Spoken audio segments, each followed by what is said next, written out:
What made Charles make the terrible mistake of inviting Harry and Meghan to his coronation? When Charles invited Meghan and Harry to the coronation, he made a terrible mistake. I'd like to extend a warm welcome to anyone who is tuning in to the UK royal news trend. Despite Harry and Meghan's embarrassing attacks and outright lies, King Charles has reportedly decided to invite them to the coronation ceremony. Considering that this is happening before Harry's memoir is published, it's understandable that Harry's dad would like to present a good image.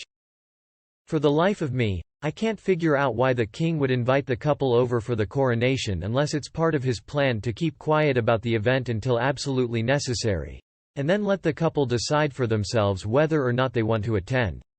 The strategy of King Charles is not one of weakness, in my opinion. Instead, the king is killing them by being too kind.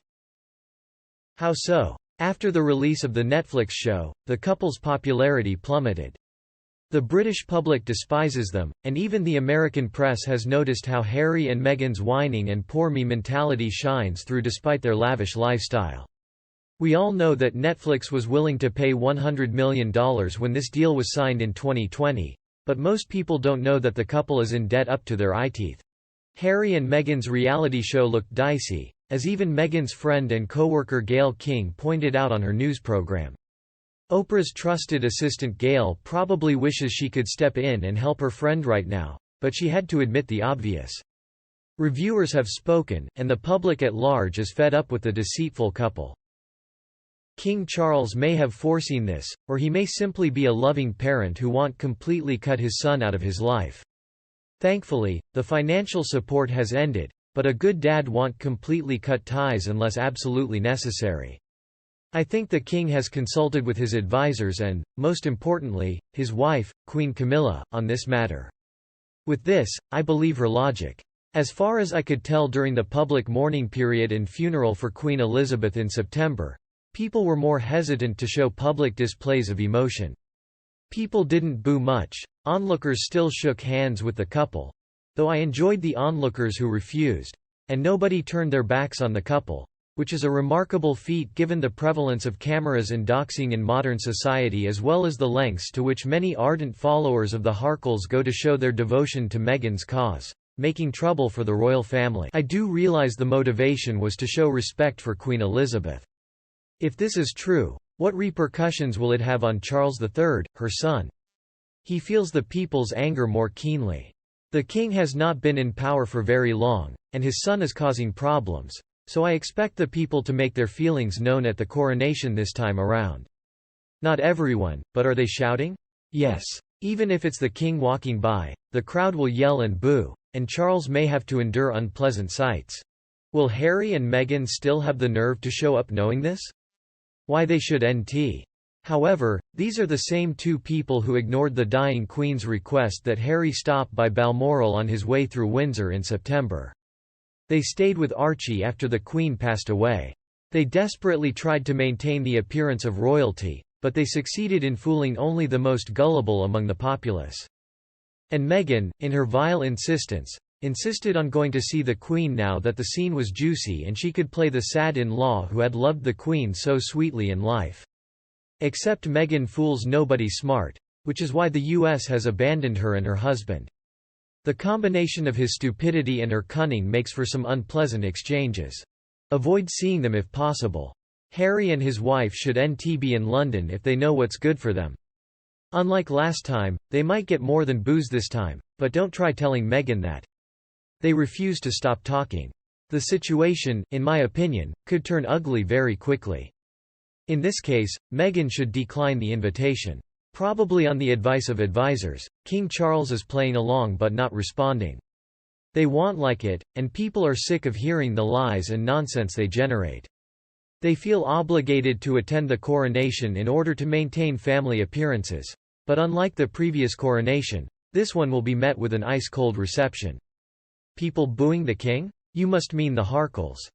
Ultimately, the king may decide that inaction is the best course of action. In one documentary, Penny Junor explained that the Windsors have a very long-term perspective.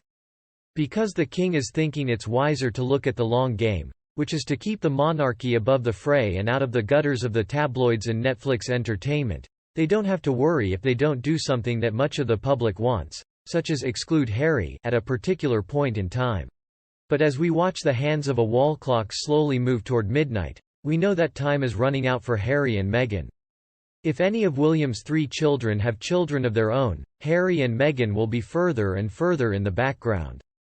10 years from now, the royal family's attention will be on the final years of Charles' reign, while William and Catherine use this time to travel abroad and lay the groundwork for their eventual succession. By then, George will be 19 years old and most likely enrolled in college. Their activities as a couple in their 50s in California, 12 years after they last did a royal engagement, and as parents of American children who have never lived in the Commonwealth, are unlikely to make headlines outside of royal and celebrity trash magazines. In that time, British politics and culture will continue to evolve as they always have, with newcomers and veterans alike contributing to the steady churn of the country's headlines. They, in contrast to Harry and Meghan, will bring us something cultural, like a book, film, song, or TV show, that will resonate with people for longer than 6 hours of whining about personal problems and people in their families they don't like. It follows that King Charles and the rest of the royal family should say and do nothing. All the key constitutional positions are under their control, and they are actively engaging the public and shifting the focus away from themselves. The media should correct the record. Seems to me they can be told by King Charles whether they can attend or not. Let the public know in hushed tones that they may use megaphones to boo or throw rotten tomatoes as they see fit, and then print the results. In a few short years, I think nobody will remember the Duke and Duchess of Sussex, and the history of the British monarchy will move on without them. Don't waste your time on them. Some Americans, unfortunately, have taken to cheering for the couple because they believe it to be all about Meghan. Calling people racist whenever it suits them. Companies in the entertainment industry looking for sensationalism will continue to pay high sums of money for any story, whether it is based on the truth or not. Drama and interest are created by conflicts, which is why stories always have them. Sussex is known for its flair for conflict, which is often fueled by egocentric displays of dramatic flair. It's not necessary for King Charles, his wife, the Prince and Princess of Wales, or anyone else in the royal family to associate themselves with the couple. You should let the media clear the air. It seems like Meghan and Harry's enemies list is growing by the day. She's incredibly self-absorbed, and he's incredibly gullible. It makes you sick to watch.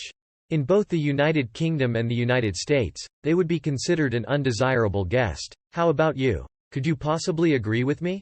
Leave your thoughts in the comment section, and we'll discuss this couple and the British royal family in more detail.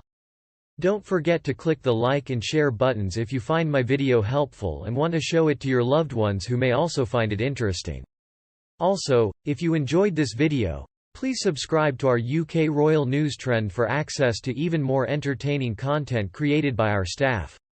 Now, I'd like to say thank you for watching and say goodbye until the next video.